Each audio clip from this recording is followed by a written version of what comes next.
Gracias, como siempre, a Cliniform por poder hacer este tipo de jornadas. Gracias a los asistentes y a los que estáis al otro lado, pues también. La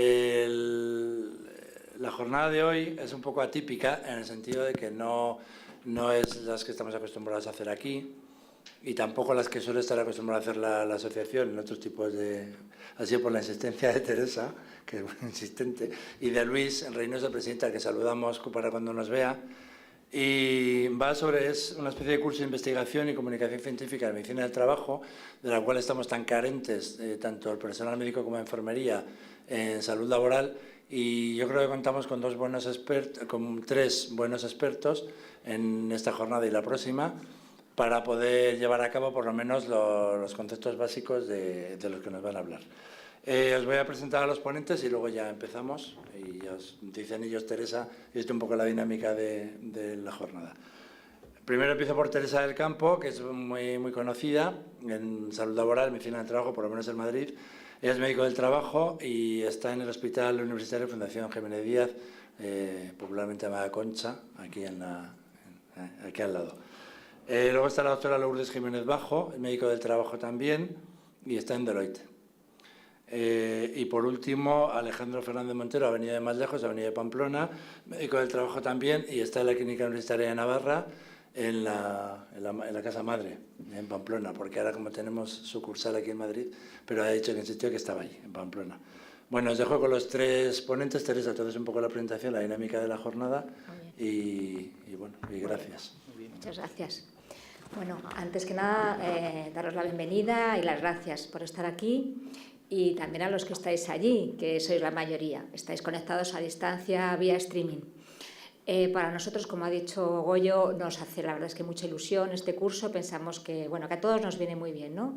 Actualizar y revisar temas de investigación y comunicación científica en nuestra especialidad.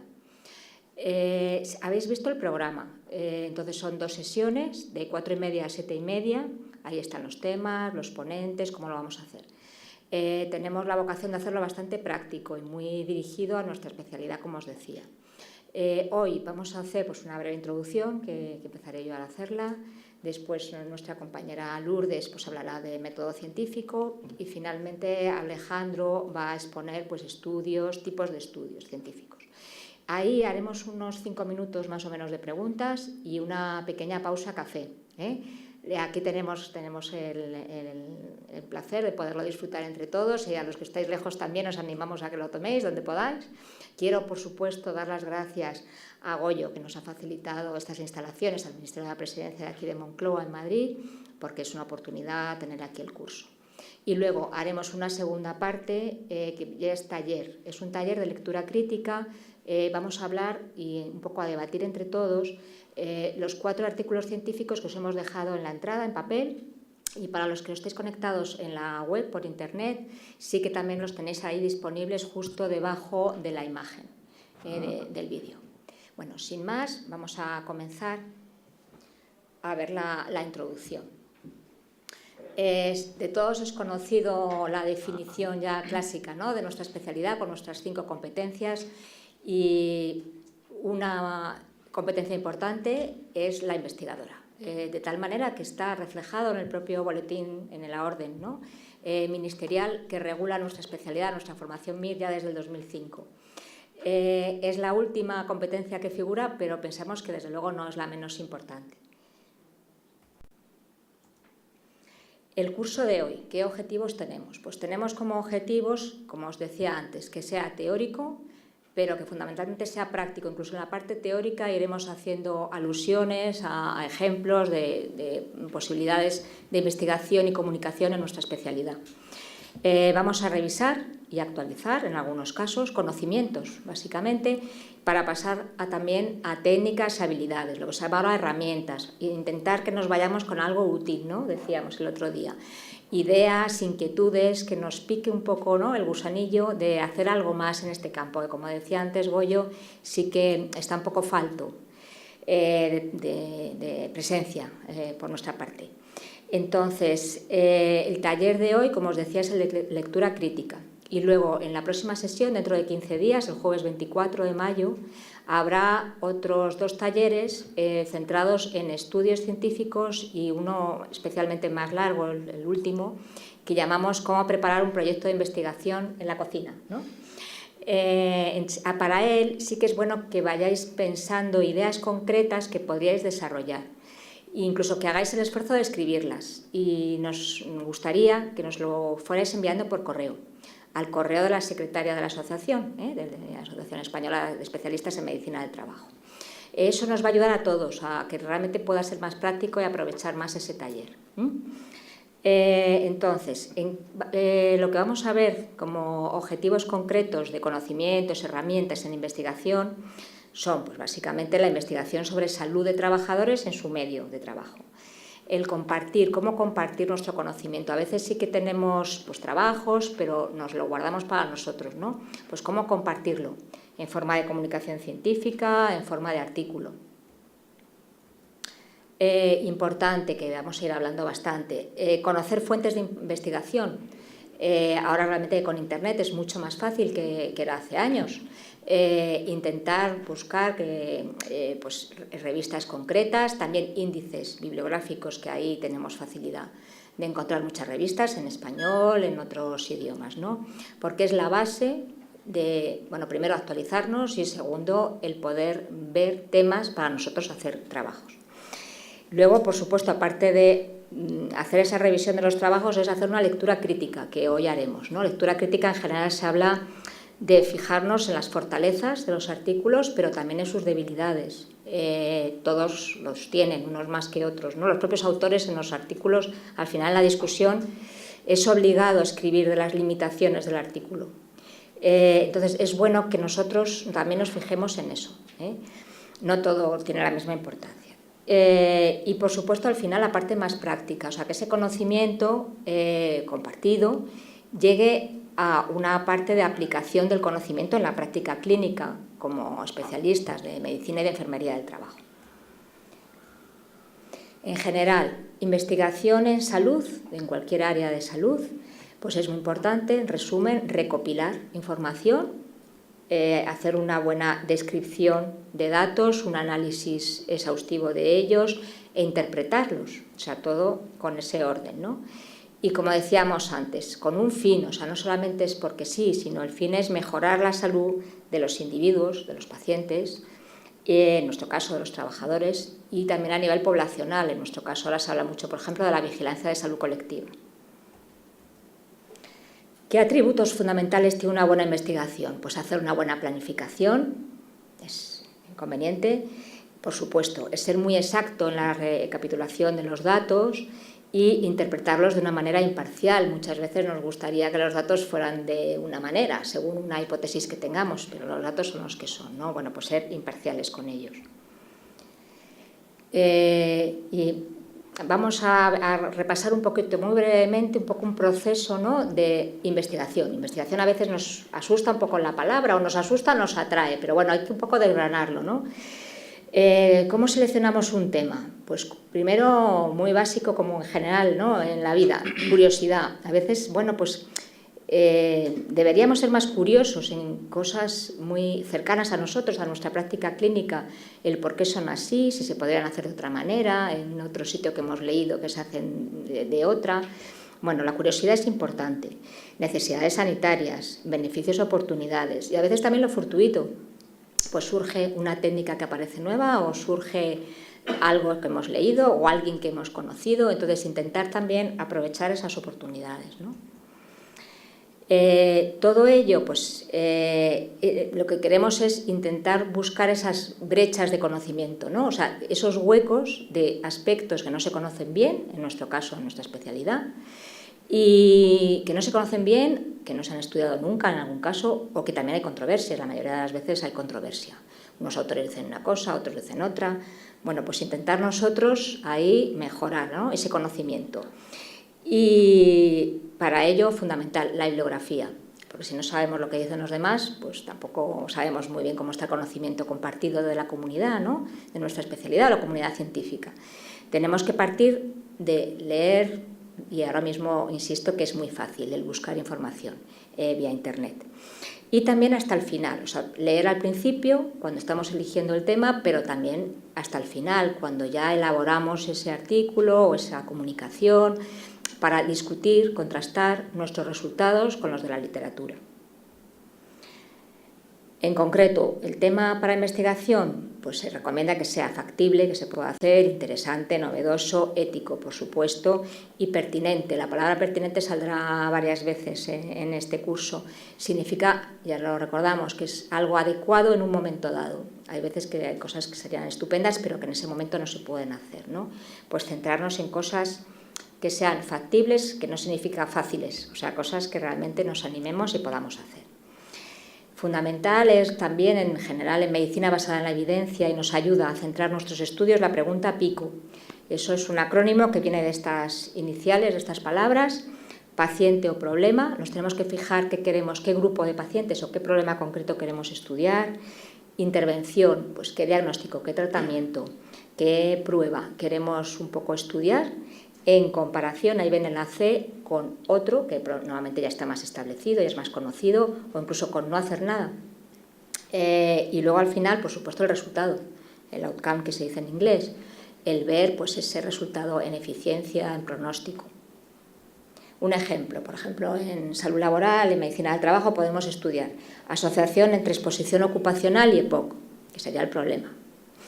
Nosotros queremos diseñar una matriz de exposición, que en algunos artículos actuales de toxicología se trabaja bastante en ello, ¿no? Bueno, pues queremos esa matriz de exposición, compararla con los cuestionarios. Pues hay unos cuestionarios que complementa al paciente, que se están usando en exposiciones laborales, bueno, pues queremos compararlo.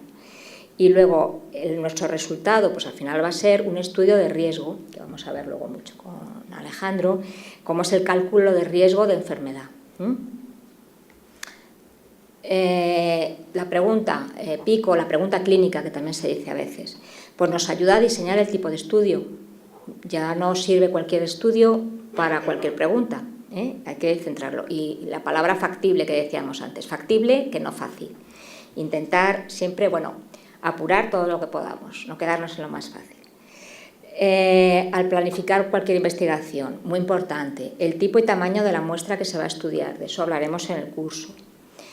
En la metodología, muy importante también, que a veces se nos olvida un poco cuando escribimos, pues el protocolo de estudio, ver cómo reclutamos a los pacientes o a los trabajadores para evitar sesgos, también hablaremos de los sesgos.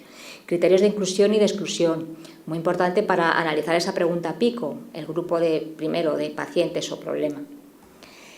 Y aquí los resultados es fundamental en cualquier estudio, sencillo, medio, más complejo.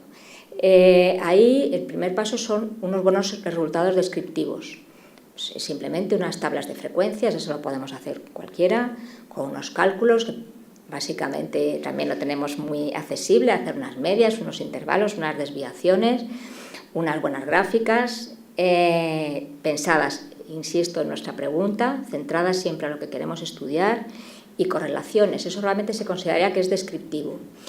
Eso, insisto, en cualquier trabajo es muy importante, incluso en trabajos más importantes, más complejos, hay que empezar por ahí.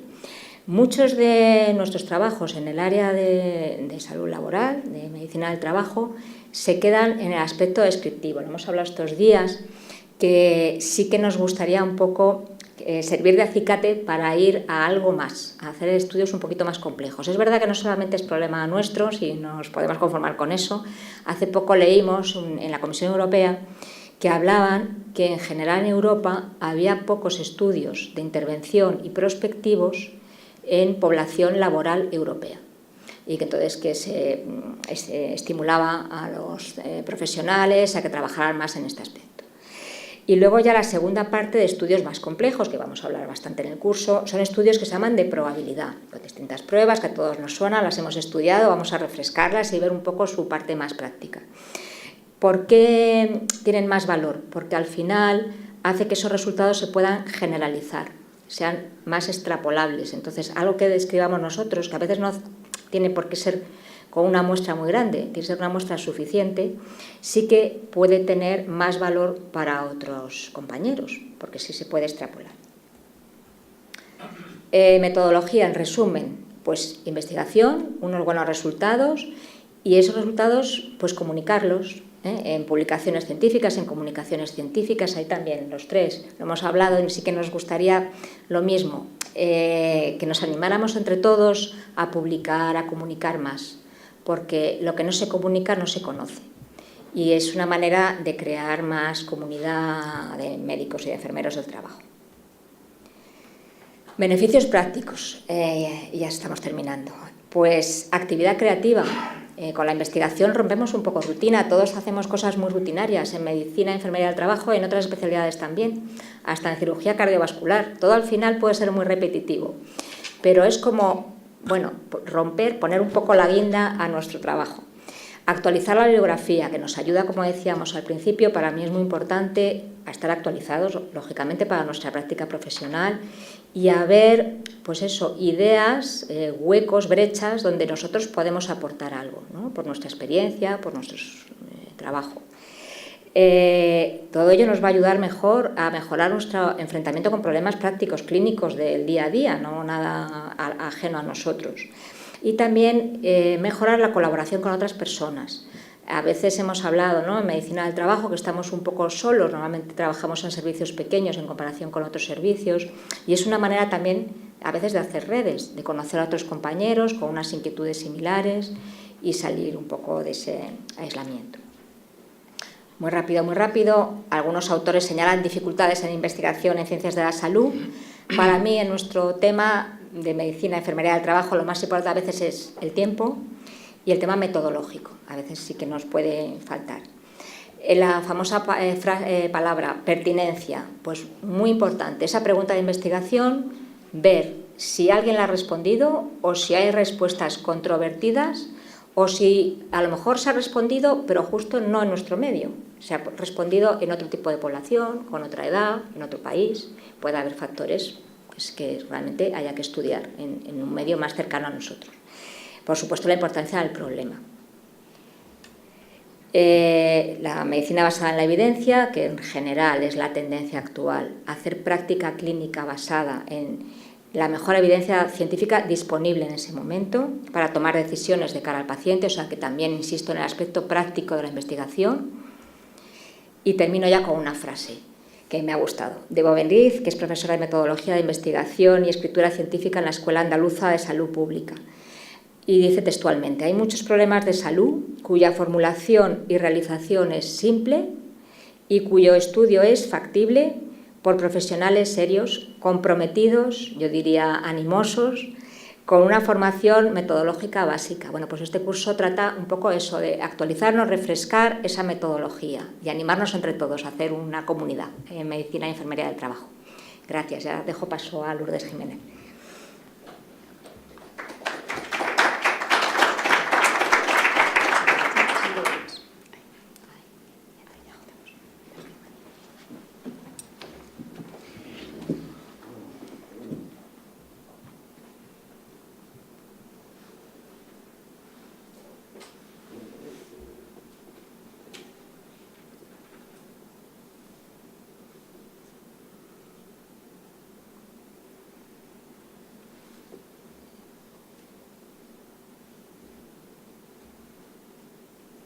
Buenas tardes a todos. Yo os voy a hablar ahora del método epidemiológico. Voy a dar unas breves ideas y que salgamos todos con una idea más clara de a qué método nos referimos y ya doy paso a Alejandro para el tipo de estudios que vamos a utilizar. El método epidemiológico, lo que sí podemos decir es que es un proceso sistemático, organizado y objetivo, que está destinado a responder una pregunta. Sobre la pregunta de investigación, sobre la hipótesis, vamos a estar hablando todo el curso. Pero aquí en este método es muy importante que tengamos claro para qué lo vamos a utilizar. Sobre todo es destinado a responder una pregunta de investigación. Es sistemático porque a partir de una hipótesis y objetivos se analizarán e interpretarán estos resultados. O sea, solo a partir de la hipótesis y objetivos. Que también es un proceso organizado. El grupo de trabajo maneja siempre las mismas definiciones y los mismos criterios. No incluso en todas las investigaciones se podrían replicar simplemente con todas las explicaciones que se dan en las publicaciones. y que es objetivo, porque las conclusiones solo se basan en la interpretación de los resultados obtenidos. No es un proceso subjetivo, no vamos a sacar conclusiones de resultados que no existen. Siempre esos resultados son los que vamos a interpretar. ¿Qué etapas tiene este método?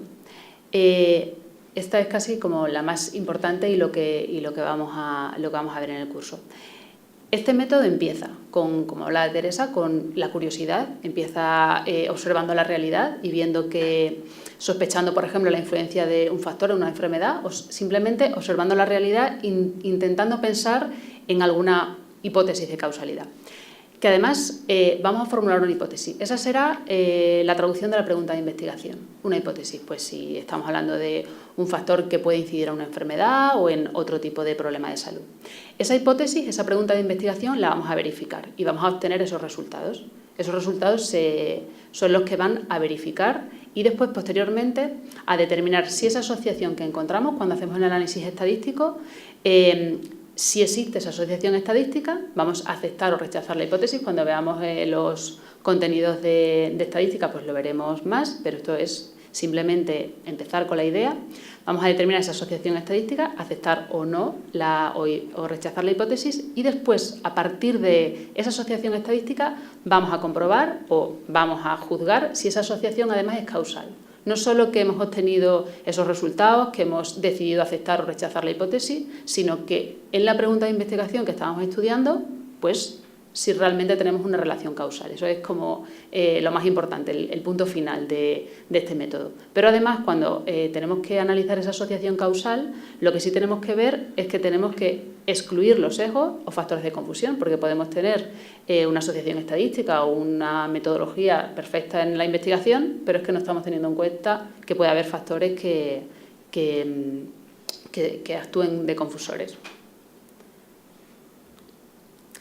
Esta idea de simplemente diferenciar entre el método clínico epidemiológico sería para el método epidemiológico clásico. Simplemente diferenciar entre el método clínico, que sobre todo actúa sobre el hombre enfermo o sano, simplemente sobre el individuo, y el método epidemiológico va más a la comunidad. Lo que queremos estudiar es un problema de salud en la comunidad, tanto enfermos como sanos. Eso sería casi para diferenciar entre cuando elaboramos una hipótesis o cuando queremos ver causalidad, nos estamos refiriendo más a la comunidad, no estamos haciendo presentación de casos clínicos, como podría ser el método clínico con sus pruebas, pues con el diagnóstico, con los exámenes de laboratorio, con un diagnóstico definitivo, sino el método epidemiológico iría más a la comunidad y a establecer esa idea de causalidad. Ahora voy a decir brevemente ¿qué nos puede aportar? ¿En qué podemos utilizar este método epidemiológico? Pues sobre todo, para tener ideas para lo que estamos observando, por si queremos estudiar algún problema de salud, lo que sí nos ayuda al conocimiento de la historia natural de enfermedades o problemas de salud. Podemos pensar en hipótesis que actúen sobre la posibilidad de factores de riesgo sobre una enfermedad, como añadir ideas sobre, oye, pues yo creo que este factor también puede estar influyendo en esta enfermedad. Nos suenan, ¿no?, pues todos los estudios clásicos, ¿no?, de factores de riesgo cardiovascular, todo, como en algún momento alguien sugirió que la causalidad de esos factores de riesgo, que también nos ayuda a identificar y medir esos factores sobre la aparición de la enfermedad, no solo que existan, sino vamos a medirlos. También el tiempo, por ejemplo, de inducción de algunos de estos factores de riesgo o medir la evolución de una enfermedad, tanto en supervivencia, en tiempo. En todos los casos también vamos a hablar de medidas, de herramientas de medida en todos los estudios que estamos haciendo, en todos los factores. Además, también podemos identificar y medir no solo factores de riesgo, por ejemplo, de una enfermedad, sino factores pronósticos o cuando queremos evaluar la eficacia o efectividad de un abordaje terapéutico o una prueba, cuando queremos medir eficacia y efectividad. El método nos va a servir para, pues, aportar ideas en este aspecto. También en planificación sanitaria. ¿Qué nos referimos con eso? Pues, por ejemplo, que queremos medir la importancia de un problema de salud, sobre un colectivo concreto, sobre morbilidad o discapacidad, muerte, cuando estudiamos ese tipo de problemas de salud. O que también queremos, por ejemplo, formular objetivos de salud pero cuantificables, tener medidores de salud en la población. O queremos establecer prioridades de actuación en una comunidad. No solo que exista la enfermedad o que conozcamos la evolución de esa enfermedad, sino también queremos establecer prioridades, simplemente que sea más importante estudiar en una comunidad un problema de salud u otro, o establecer el beneficio esperado de una intervención sanitaria, no solo cuando ya hemos implantado la medida, sino previamente estudiar qué beneficio voy a encontrar yo cuando realice esa intervención, antes de implantarla, y que después, igual, evaluar un programa o una intervención sanitaria, tendríamos como esos dos momentos, el antes, cuando la voy a implantar, hacer una previsión, y después evaluar el programa o la intervención sanitaria. O validar un sistema de información o cualquier otro tipo de actuación en planificación sanitaria. Y también nos ayuda a establecer el control de problemas de salud en individuos o a lo mejor mejorar el manejo de pacientes concretos, no solo en la comunidad cuando existe un problema de salud, sino a lo mejor queremos mejorar o realizar un protocolo clínico sobre un grupo de pacientes o incluso sanos que puedan enfermar y queremos simplemente hacer un estudio de previsión, pues para elaborar un protocolo, para establecer si una prueba diagnóstica es conveniente o no, para establecer un tratamiento, por ejemplo, que sea más útil en algún colectivo. O sea, al final, antes de establecer todas estas medidas o una campaña o un programa, al final siempre vamos a tener que hacer una previsión antes. Y eso se tiene que estudiar y cuantificar. Y vamos a utilizar este método. Yo con esto termino. Bien.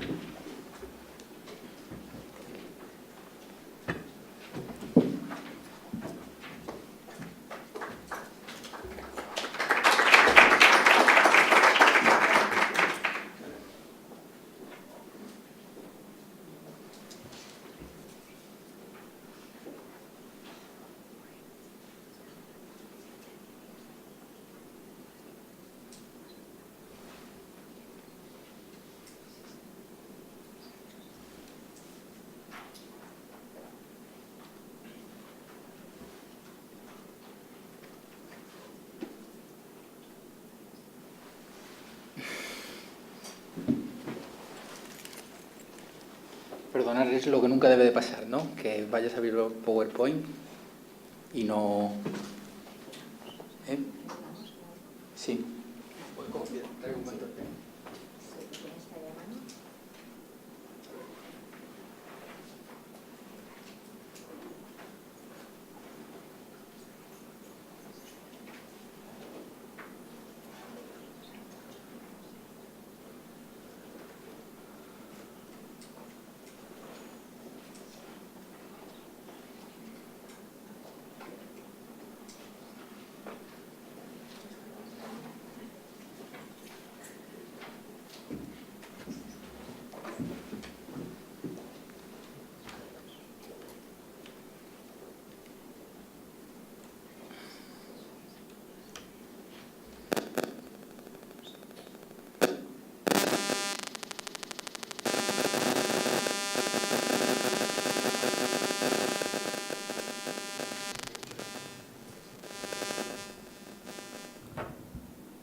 Si lo abierto antes.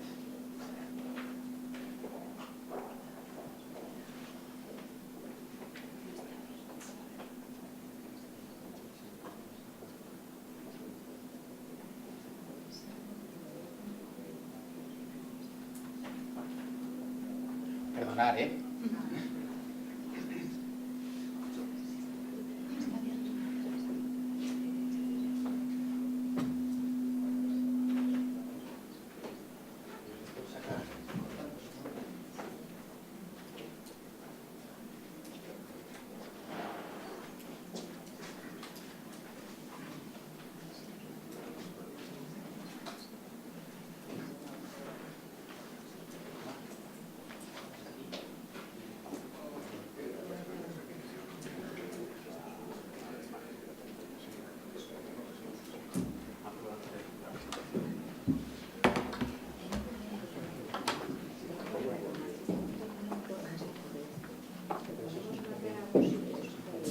Un poco de paciencia para los que estéis al otro lado, que debe haber problemas de con la configuración, pero vamos, que se solventará ahora rápido.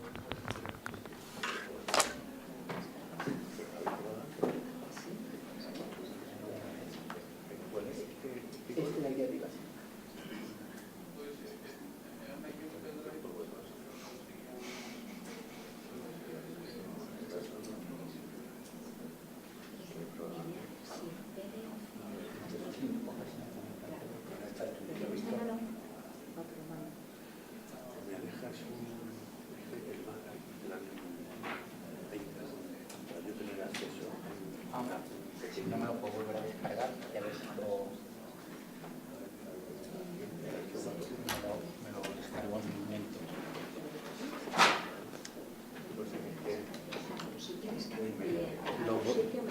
Lo voy a guardar en otro formato. Da igual que sea Mac o que sea... Sí, es que para mí que se ha abierto antes. Sí, lo han sacado antes de hacer la copia.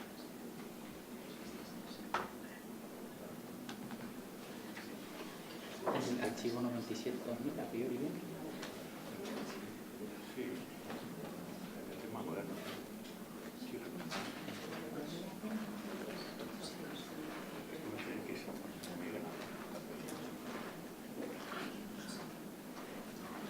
¿tiene vídeo? ¿Tiene...? No.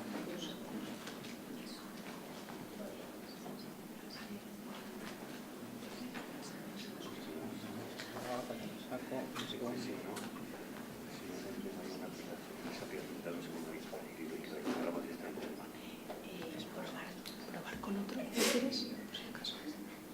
Por si es el tuyo. Vamos a ver si Sí, vale, que sí. mal utilizado. Exactamente, porque a veces cuando son de Mac, si se pulsa malamente, luego no...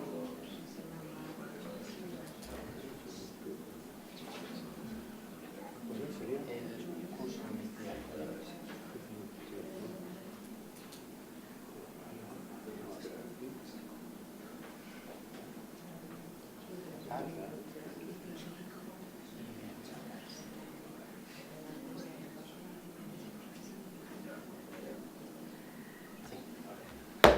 Perdonar, Yo cuando estoy con los alumnos en la universidad digo, lo último que hay que hacer es no preparar la presentación y probar antes.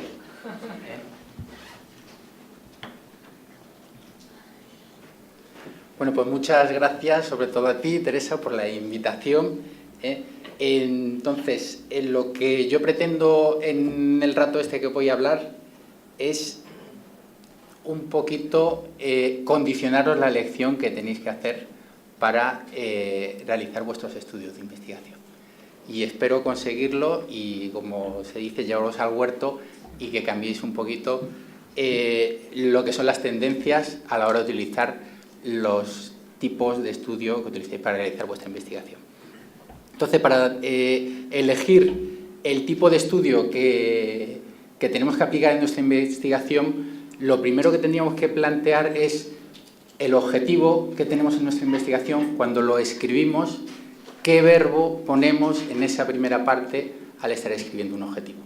Si ponemos describir, si ponemos analizar, si ponemos estudiar y así tampoco nos mojamos mucho, pues esa primera escritura del objetivo que estabais hablando antes del método es la que principalmente nos tiene que decir qué estudio metodológico que tengo que aplicar para conseguir esto y al final que no sea una decepción todo ese tiempo que vamos a dedicar a la investigación y no lleguemos a lo que queríamos de llegar, ¿no? El segundo punto que tenemos que tener en cuenta son con los medios que contamos para llevar a cabo esta investigación. No solo me refiero a medios económicos o a medios personales que tengamos, a gente que esté dispuesta a investigar con nosotros, sino sobre todo a las variables que queremos estudiar. No es lo mismo que yo tenga acceso a variables pues, cuantitativas, numéricas, obtenidas en un ámbito clínico, que solo tenga acceso a unos cuestionarios autorreferidos por mis trabajadores, que tenga todo esto recogido en un buen programa informático de historia clínica donde yo pueda sacarlos o donde todo esto esté recogido en una historia, en una historia en papel, en donde para poder sacar la información de todo esto pues tenga que estar meses para poder empezar a hacer algo, ¿de acuerdo? O sea que esto sería la siguiente parte que teníamos que tener en cuenta para esta elección del tipo de estudio. Y nos podemos encontrar que, visto estos dos puntos, pues distintos estudios nos podrían resolver esta duda o este planteamiento que hacemos en nuestra investigación. Y entonces ya es muy importante conocer las ventajas y los inconvenientes que nos va a generar cada tipo de estudio para luego, oye, sabiendo que vamos a llegar a priori al fin donde queremos llegar, pero qué es lo que nos va a costar menos o qué es lo que nos va a facilitar más, que podamos decir que nuestra investigación es como es. Entonces, partiendo de esa intención a realizar del estudio, o sea, partiendo del objetivo que ponemos en nuestro estudio, la clasificación que vamos a hacer primero de estudios, pues es una clasificación clásica de estudios descriptivos y de estudios analíticos. Con los estudios descriptivos, ese verbo que utilizamos como objetivo, pues a priori el único que podríamos utilizar será describir. ¿De acuerdo? Como bien dice la palabra del estudio. A lo más también podemos generar hipótesis, pero en ningún caso con este tipo de estudio podemos analizar o evaluar las hipótesis que nos planteemos. ¿De acuerdo? Entonces, ojo con el uso de estos estudios descriptivos, como bien estaba diciendo antes Teresa. Por el contrario, los estudios analíticos sí que nos van a permitir aceptar o rechazar la famosa hipótesis nula de la Cabra-Ballurde, ¿de acuerdo? Entonces, estos estudios sí nos van a permitir realizar un análisis de esta hipótesis que planteamos. Dentro de estos estudios nos podemos encontrar pues ya estudios observacionales, estudios experimentales, que vamos a comentar luego un poquito y luego un poco más a fondo. Indagando un poquito en esto que estoy diciendo, si decimos que con estudios descriptivos lo que ponemos es eso, describir una muestra o plantear una hipótesis, que en general nos encontraremos que ese planteamiento de hipótesis, es raro que nosotros seamos los primeros en plantear esa hipótesis, ¿no? Entonces, solo hacer un estudio descriptivo con ese fin, yo creo que no es tampoco lo ideal, ¿no? Por el contrario, los estudios analíticos, esos que nos van a permitir evaluar esa hipótesis, son en los que luego nos podemos basar en nuestra actuación médica. Por lo que, para mí, de esta diapositiva, ¿qué es fundamental? Que no deberíamos basar nuestra actuación médica con nuestros pacientes en los resultados de un estudio descriptivo, ya sea a partir de la literatura o ya sea de los que hacemos nosotros, ¿de acuerdo?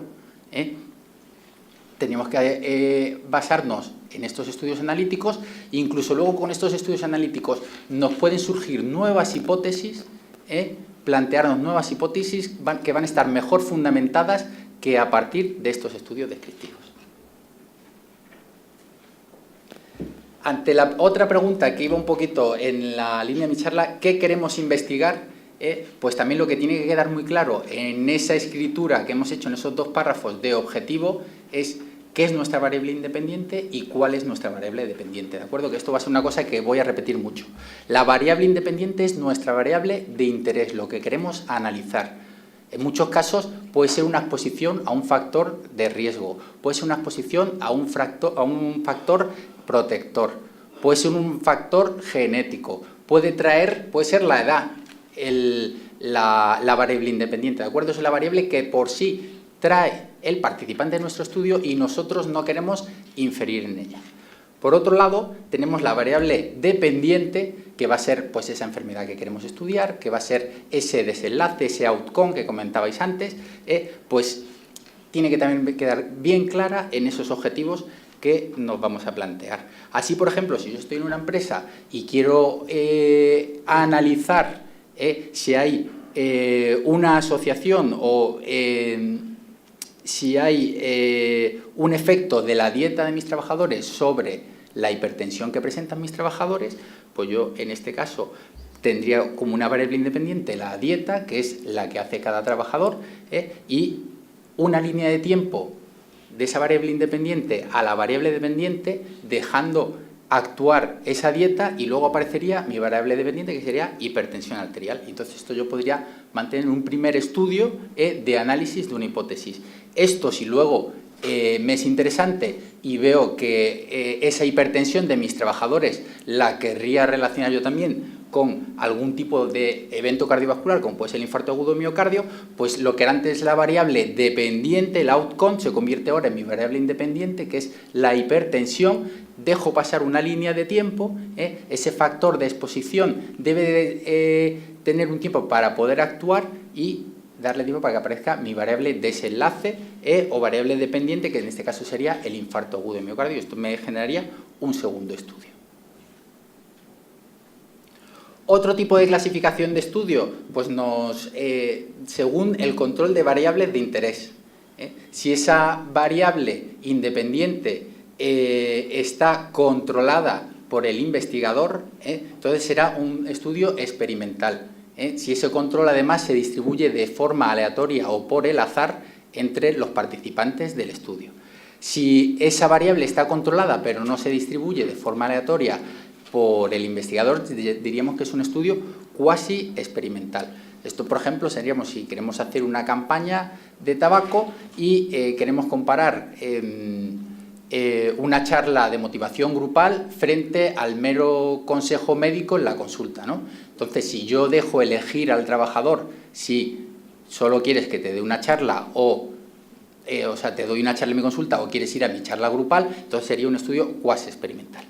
Y por otro lado tenemos los estudios observacionales, donde el investigador no asigna esa exposición. Por así decir, el participante del estudio trae ya su variable de interés de fábrica, por así decirlo, o en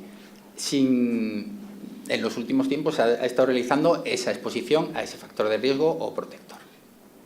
Si atendemos al seguimiento en el tiempo, nos podemos encontrar con estudios transversales, que son estudios en donde yo hago una fotografía del panorama que tengo en mi empresa, por ejemplo. Estos estudios son estudios descriptivos y me van a permitir pues, hacer un cálculo, por ejemplo, de frecuencia, como antes decía Teresa, sobre la enfermedad o también sobre mi variable de interés o variable independiente.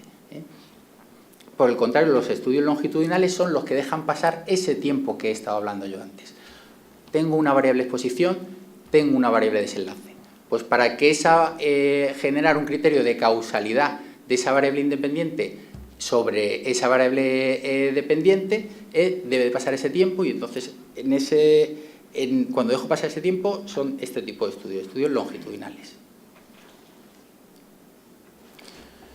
Por el contrario, si atiendo al sentido del análisis, me voy a encontrar con estudios de cortes o con estudios de casos y controles.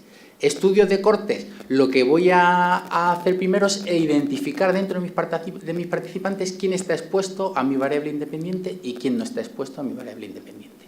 Una vez que los identifico, pues valoraré, después de ese transcurso de tiempo, a quién la frecuencia de enfermedad o de outcome en los expuestos y los no expuestos.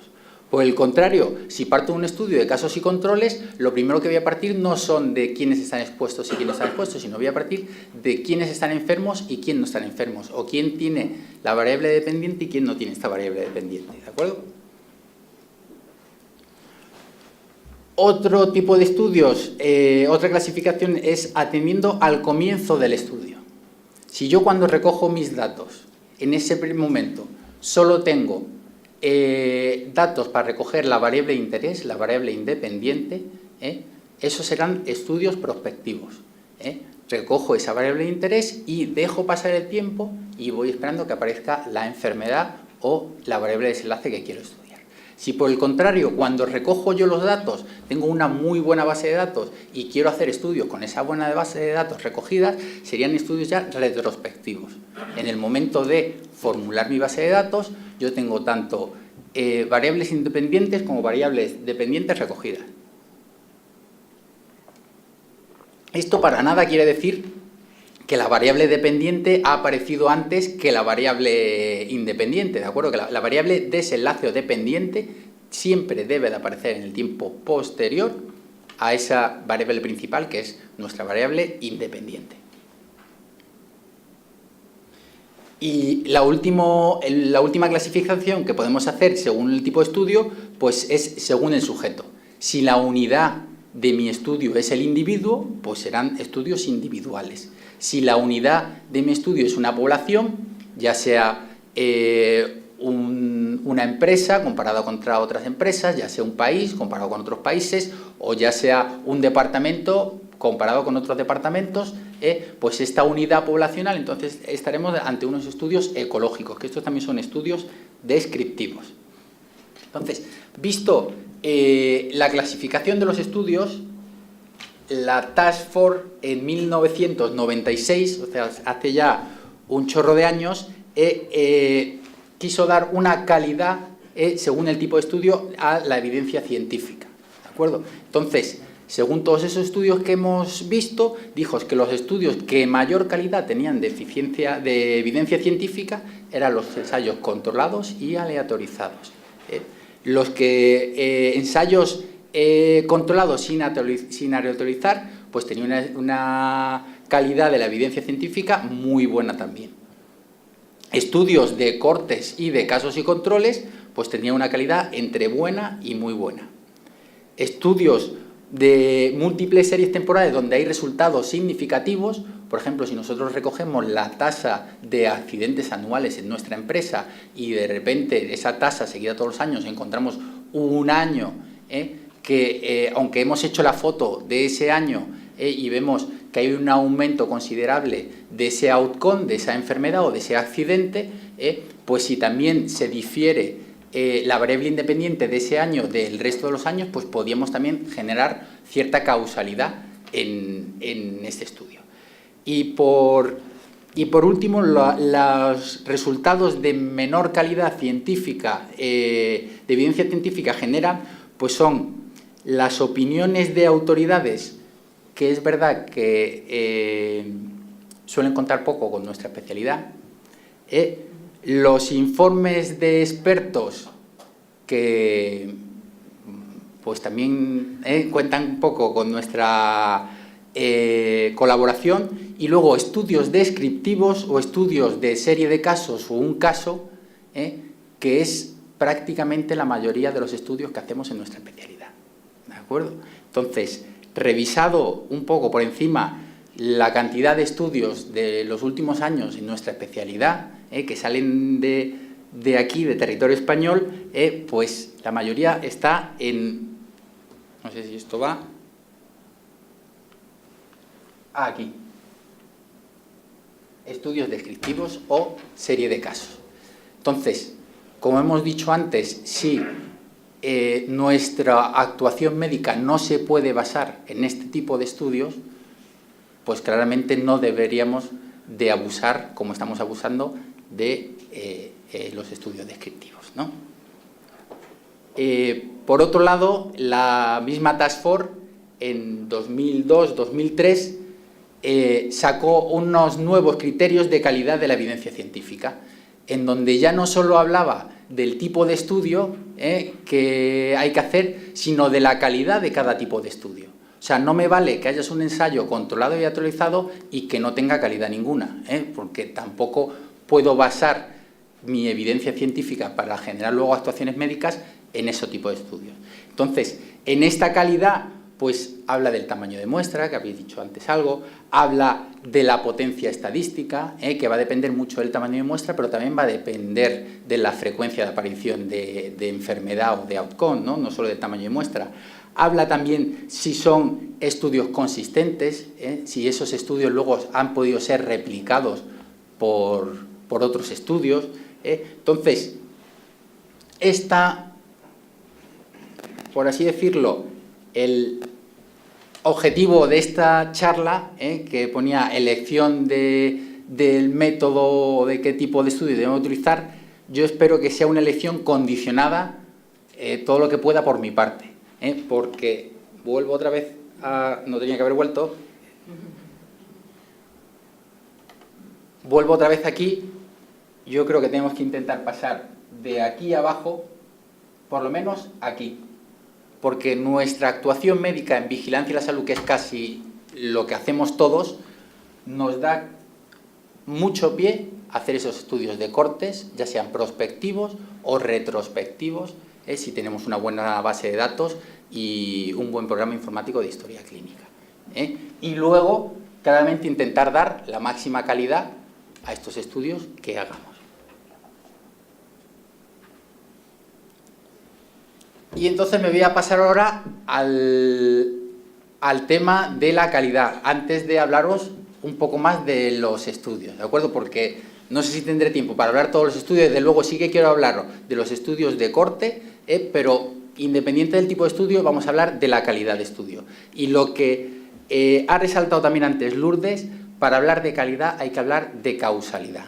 O sea, la causalidad no es más que nuestra variable independiente sea causa de ese desenlace. Sin más, que podamos probar que realmente sea causa. Porque nos podemos encontrar que ante la exposición de un factor de riesgo o ante la exposición de un factor genético o a combinación de ambos, hacemos un análisis, hacemos esa fotografía que hemos dicho antes, hacemos un estudio descriptivo y vemos que existe una asociación. Podemos decir, bueno, pues puedo terminar diciendo que existe una relación o una asociación entre tal factor de riesgo y tal enfermedad. Pero esa asociación es causal, o sea, ¿ese factor de riesgo es causa de enfermedad? Pues como hemos dicho antes, con los estudios descriptivos no podemos decir esto. Entonces, de por sí ya un estudio descriptivo, la principal criterio de calidad, que es la causalidad, no nos lo va a poder sacar de dudas. Por eso, mi intención de que huyamos en lo máximo de lo posible de este tipo de estudios. Esta asociación, ¿qué tipo de asociación podemos encontrar cuando hacemos unos estudios? Pues podemos encontrar que esa asociación sea causal, como hemos dicho antes, cuando hay una asociación real de nuestra variable independiente y de nuestro outcome, y además se cumplen los criterios de causalidad, que no sé si recordáis aquellos criterios clásicos de Bradford Hill, que los vamos a tocar porque, aunque son clásicos, siguen estando muy de moda. Esa asociación también puede ser debida a un error, que no haya una verdadera asociación, como podría ser un error en la selección de muestras, que ahora explicaremos un poquito los distintos sesgos que nos pueden llegar a este tipo de error. También puede ser que sea debido al azar. Si yo tengo 200 factores de riesgo y analizo esos 200 factores de riesgo a ver si genera alguna enfermedad, por casualidad o por azar, alguno puede salir también. Eso es lo que dicen de salir de pesca, ¿no? O sea, tengo un montón de datos, lo voy a analizar todo y lo que salga significativo me lo quedo, ¿no? Pues puede ser también eso debido al azar. Y luego esa asociación también puede ser debido a un factor de confusión, que probablemente sea lo que más frecuentemente nos encontremos.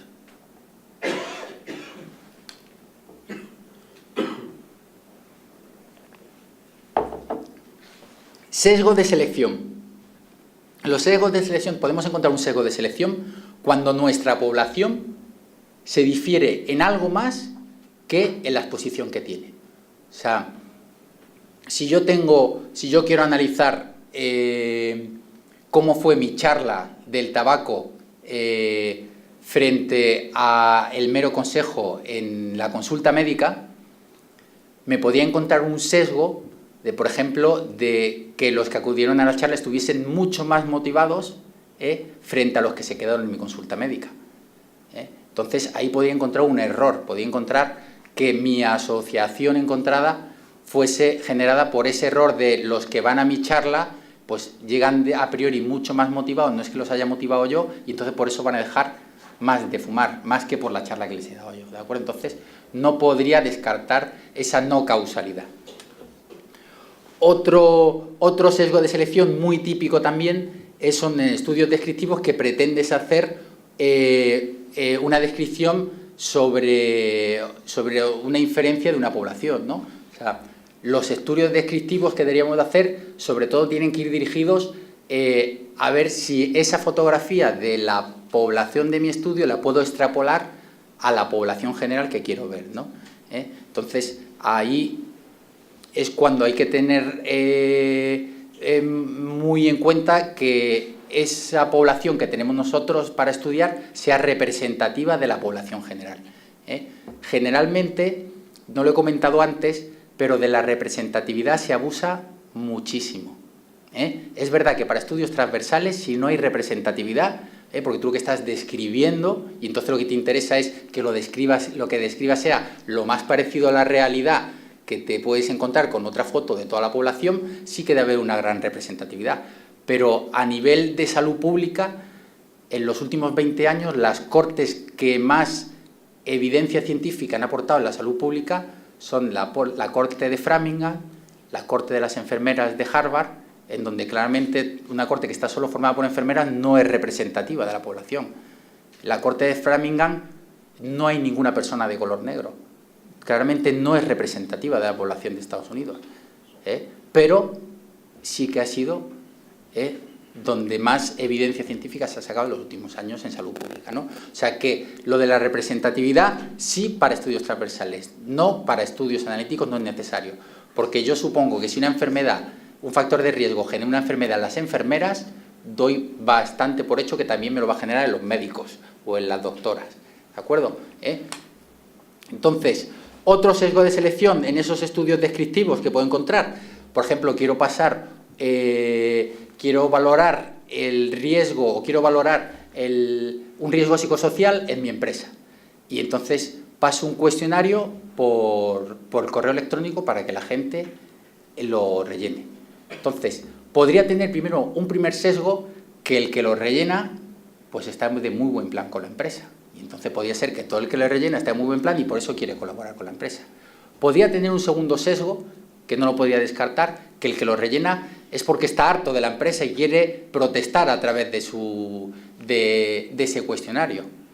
Y luego tendría un sesgo casi seguro que los que contestan el correo electrónico es prácticamente pues mi población administrativa y mi población que gestiona delante de un ordenador y probablemente no sepa para nada cómo están los riesgos psicosociales en mi población laboral que no trabaja delante de un ordenador, ¿no? Que les va a dar mucho más pereza llegar a casa, abrir su correo del trabajo y contestar. Entonces, estos sesgos de selección son sobre todo frecuentes en estudios descriptivos. Podemos también tener un sesgo de información, que este sesgo de información es pues, cuando no recoges de una manera exacta o lo recoges de una manera incorrecta tanto mi variable independiente como mi variable desenlace.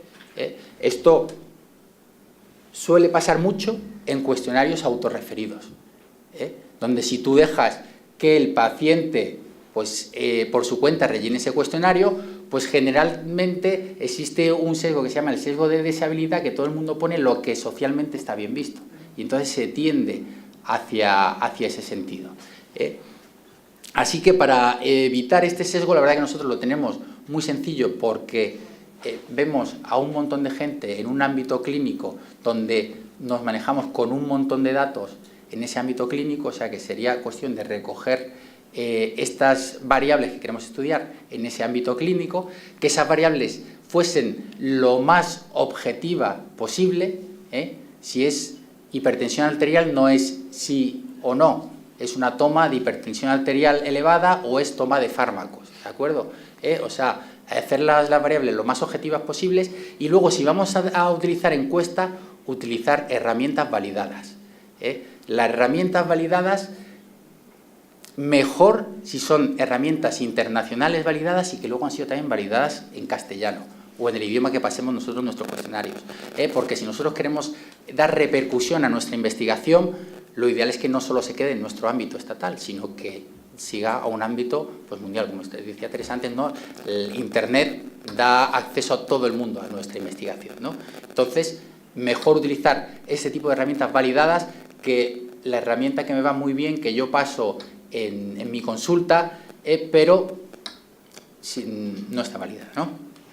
Y luego, por último, tenemos la confusión, que como he dicho, probablemente será el factor que más nos confunda la asociación.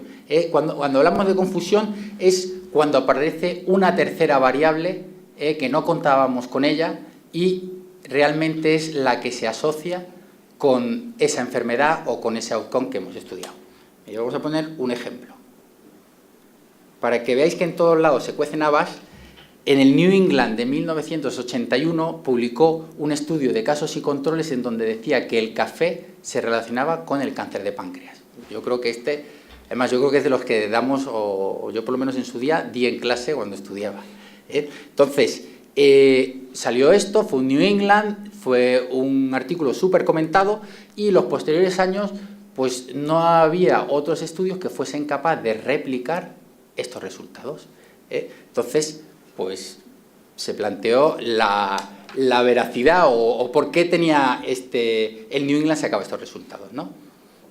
Entonces, nos podíamos plantear si esta asociación pues, es causal del café con el cáncer de páncreas. Entonces, a priori, como presentó el estudio, pues presentan consumo de café, asociación causal, o sea, es causa de cáncer de páncreas. ¿Qué fue la realidad que se vio años posteriores? Pues que sobre todo las mujeres, que eran las que más se relacionaban el café con el cáncer de páncreas, tienen muchas las malas costumbres de cuando toman café, fumar. Y entonces existía esta tercera variable que no se utilizó correctamente, que era el tabaco, y en verdad existía una asociación entre el consumo de café y el consumo de tabaco, y existía una asociación causal entre el tabaco y el cáncer de páncreas. Por lo que la asociación que presentó este estudio de consumo de café y de cáncer de páncreas era una asociación no causal. ¿De acuerdo? O sea que estos factores de confusión son los que más nos van a costar siempre controlar. Una cosa que tenemos muy buena en nuestro ámbito es que si algo hacemos nosotros son pasar cuestionarios, recoger variables. Entonces, importante tenerlas todas en cuenta. Y bueno, ya veremos un poquito cuáles hay que tener, sobre todo las que tengan una plausibilidad biológica con la aparición de esa enfermedad, ¿no? Y vamos entonces a repasar un poquito estos criterios de causalidad de Bradford Hill. Como he dicho, son unos criterios clásicos y es verdad, como todo lo clásico, pues al final se empieza a poner mucho en duda también estos criterios. Pero lo que está clarísimo que los tres primeros criterios, para tú hablar de causalidad, para tú llegar a que tu evidencia científica, lo que estás diciendo, es con una alta calidad de evidencia científica, por lo menos los tres primeros deberían de cumplirse, ¿de acuerdo? La secuencia temporal, que es un poquito lo que he intentado explicar antes, que no sé si se ha llegado a entender o no. O sea, la exposición siempre tiene que aparecer antes que la enfermedad. Si esto no queda claro, no podemos claramente aportar esta causalidad de asociación.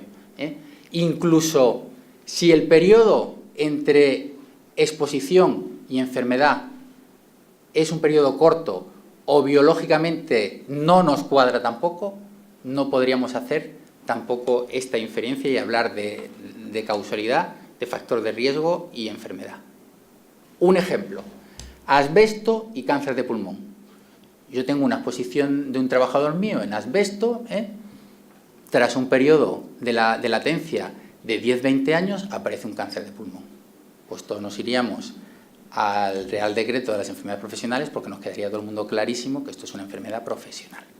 Si por el contrario tengo a este mismo trabajador o a su compañero que ha estado trabajando con asbesto y un periodo de latencia 2-3 años después ha aparecido un cáncer de pulmón, pues a priori ese tiempo puede ser, no puede ser, no puedo asegurar que es causa el asbesto de ese cáncer de pulmón.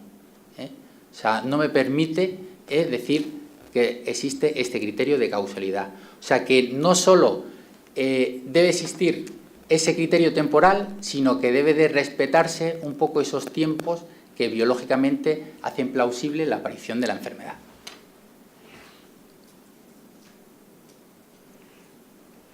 Otro ejemplo. hago un estudio transversal. Tengo en mi empresa y quiero ver si la adhesión a dieta mediterránea en mi empresa se asocia con la diabetes mellitus tipo 2. Entonces, cojo una muestra de mi empresa representativa de 1.470 trabajadores, de los cuales 750 siguen una dieta mediterránea y 720 no siguen una dieta mediterránea. Y tengo 70 diabéticos y 1.400 personas que no son diabéticos. Si yo quisiera estudiar la prevalencia de la diabetes respecto a la dieta mediterránea, pues primero estudiaría la prevalencia en expuestos, que sería diabéticos en el total de expuestos. Y luego estudiaría la prevalencia en no expuestos, en gente que no toma dieta mediterránea, que serían lo mismo los diabéticos, los 20, entre el total de no expuestos, que son 720.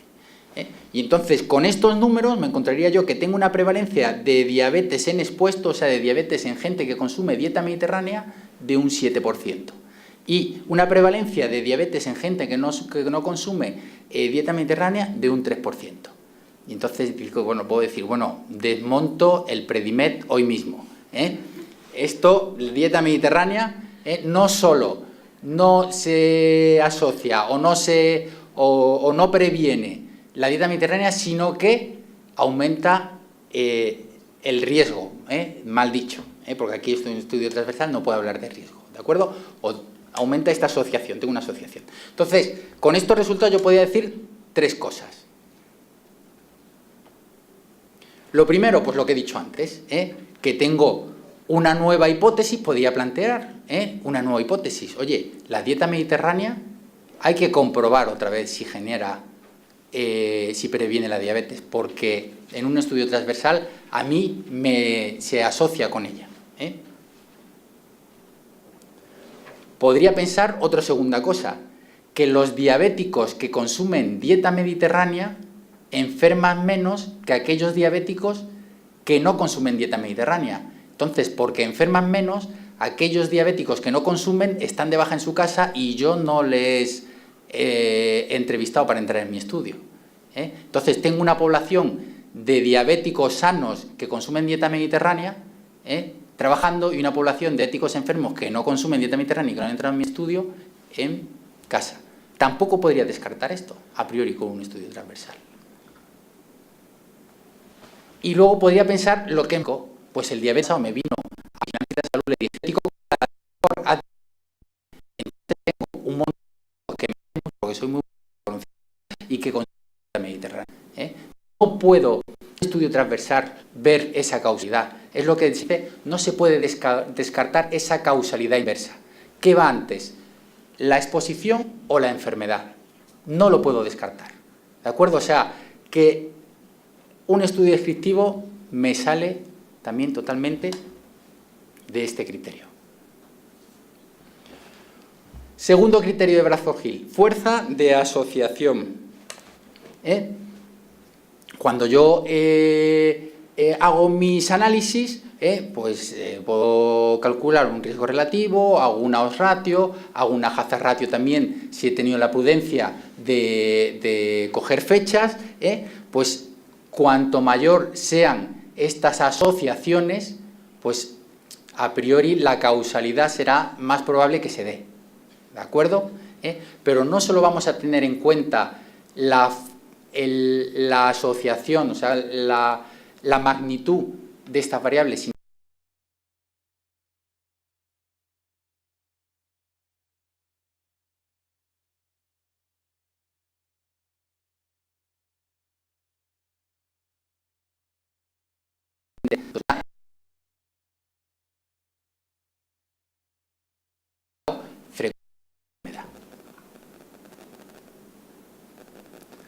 ante la dicotomía de qué es más importante, si la magnitud del efecto o el valor P de la asociación, una cosa que ponemos en los métodos es, se considera estadísticamente significativo cuando la P es menor de 0,05.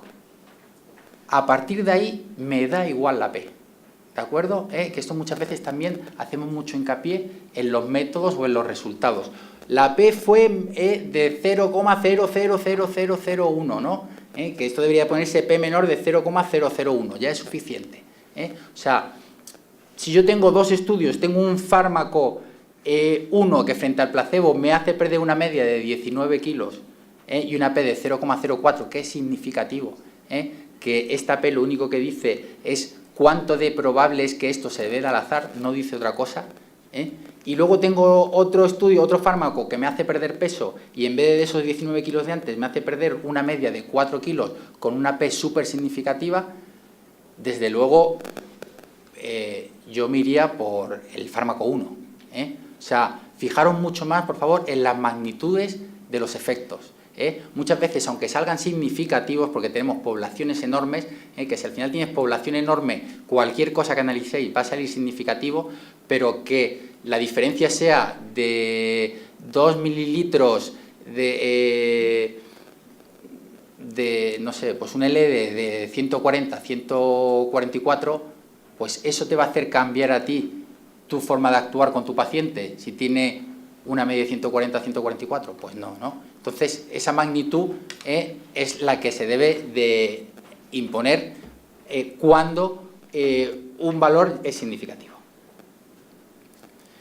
Y según estos criterios de causalidad, si yo tuviese 3 estudios con estas 3 ratios diferentes, pues a priori la primera ratios, que es 1 de 1,4, que quiere decir que los expuestos tienen 1,4 más veces de probabilidad de encontrar la enfermedad que los no expuestos, si son como el grupo de referencia, pues sería una magnitud, bueno, pues deseada, pero luego tengo otras 2 magnitudes que son bastante más grandes. Me quedaría a priori con las otras 2 magnitudes.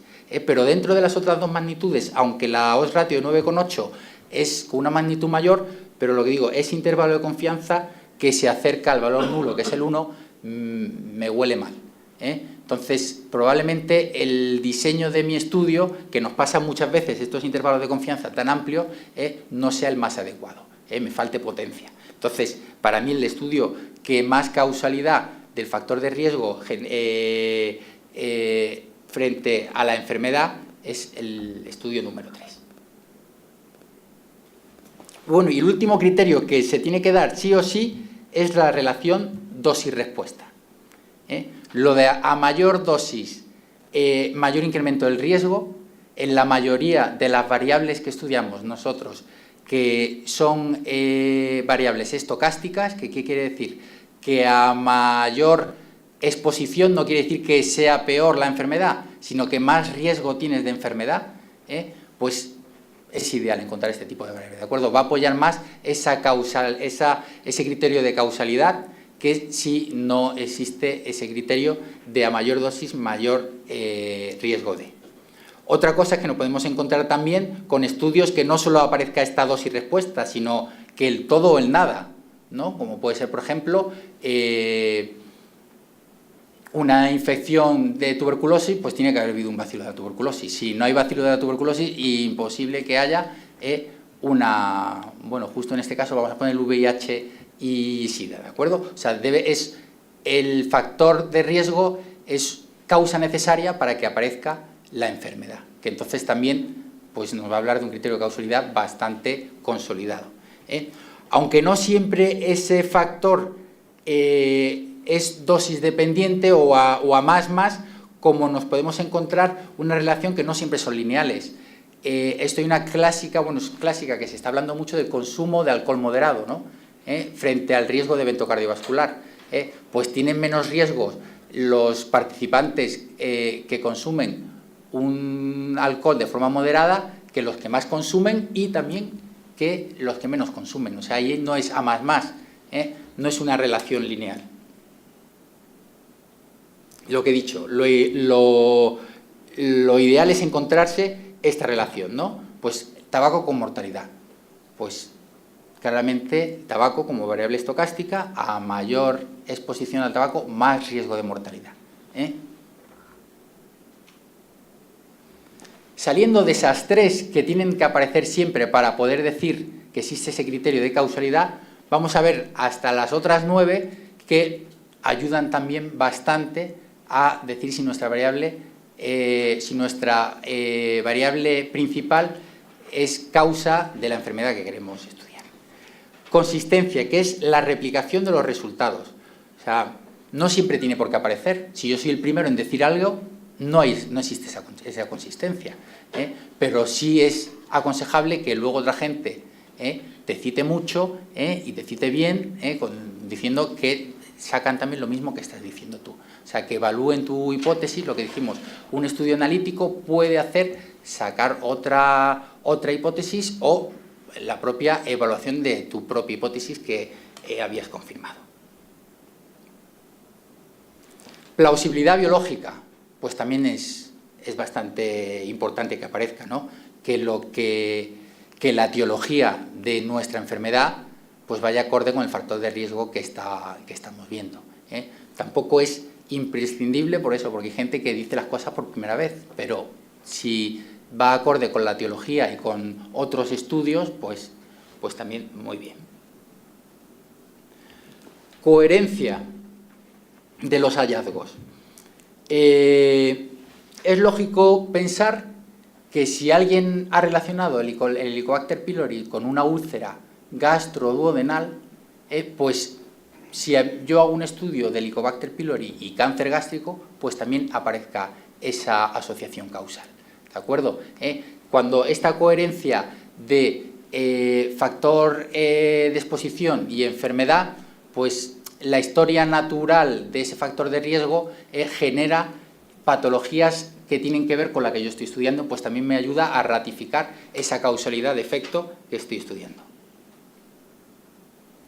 Especificidad.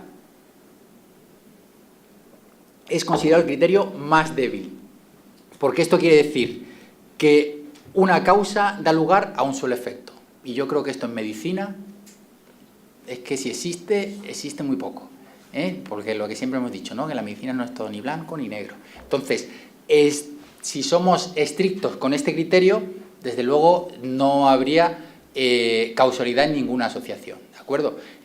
Pero si nos lo tomamos desde un punto de vista más general y relacionamos, por ejemplo, el uso del casco con lesiones de cabeza, o sea, no es que sea el uso del casco me va a prevenir el efecto, ¿no? No es que sea la causa única, pero desde luego si me lo pongo, el riesgo de desenlace me va a cambiar muchísimo, ¿no?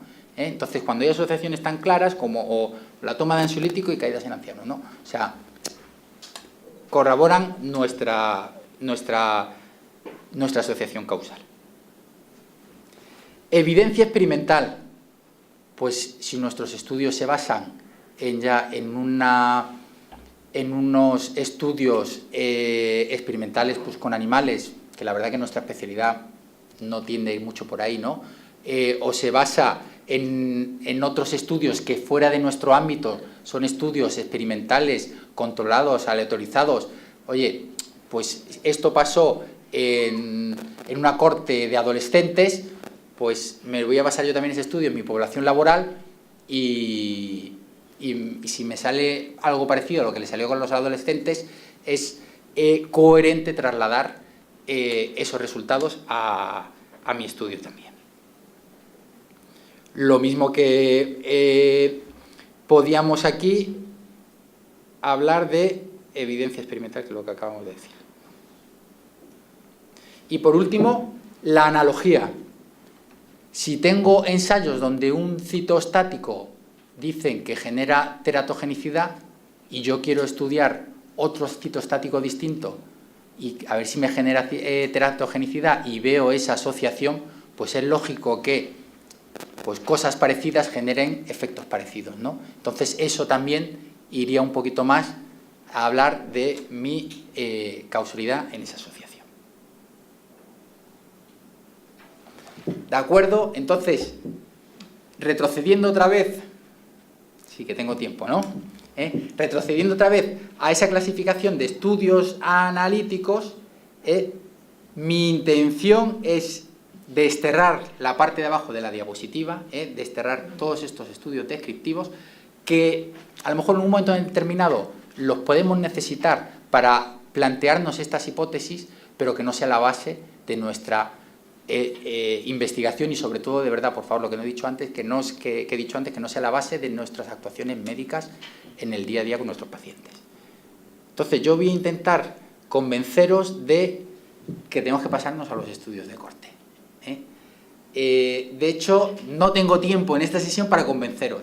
Y entonces, mi idea es, en la segunda sesión, pues habrá más, y sobre todo de estudios de corte. O sea, cómo recoger bien las variables y cómo planificar bien un estudio de corte. Yo creo que más interesante incluso que la estadística que vamos a hacer dentro de ese estudio de corte, esto, perdona Teresa, pero lo he pensado a posteriori de mandarte esto, porque yo creo que la estadística hoy en cualquier libro de estadística, además en casi todos vienen con los programas estadísticos que podemos utilizar, lo que tienes que meter, o sea, es muy sencillo, pero realizar bien una base de datos en donde tú vas a basar tu investigación lo veo mucho más importante porque nos va a llevar muchísimo trabajo y si no lo haces bien desde el principio, pues desde luego nos sacarás luego unos estudios con la suficiente calidad para poder publicarlos, ¿no?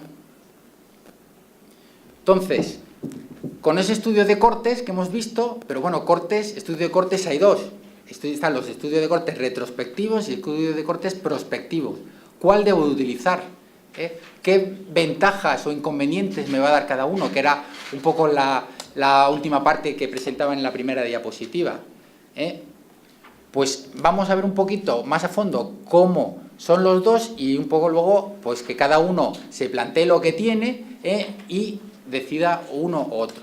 Estudio de corte retrospectivo, dijimos que respetando esa linealidad que primero aparece el factor de riesgo, dejas pasar el tiempo y luego aparece la enfermedad o la variable de desenlace, los estudios retrospectivos son en el momento que empiezo yo con mi base de datos, tengo tanto variables independientes como variables dependientes ya recogidas. O sea, no tengo que esperar a que pase el desenlace. ¿De acuerdo? Entonces, parto de una población, de un factor de riesgo, ya sean expuestos y no expuestos. Y en esa línea temporal, respetada. Lo que pasa que es unos datos que yo tengo recogidos en mi base de datos. O sea, no quiere decir que esa enfermedad haya aparecido antes, sino que está atrás, ¿de acuerdo? Voy del pasado hasta el presente, pero con una línea temporal clara. Entonces, para mí, fundamental, que yo creo que sería la actuación más sencilla a priori de realizar un estudio de corte, es imprescindible un programa de historia clínica. Porque los datos tienen que estar ya recogidos. Si tú te dedicas a hacer estudios de corte con entrevista ahora a pacientes, probablemente no puedas asegurar esa línea temporal de antes de la exposición de la enfermedad. Porque el paciente te contará, pues yo la enfermedad la tuve en tal, o aquel accidente fue cual, y la exposición, ¿cuántos años lleva? Uy, pues un montón. ¿Cuánto alcohol llevo? ¿Cuánto alcohol bebe? Nada. O sea, ¿de acuerdo? Es importante que todas estas variables estén ya recogidas en una historia clínica. ¿Y por qué digo programa?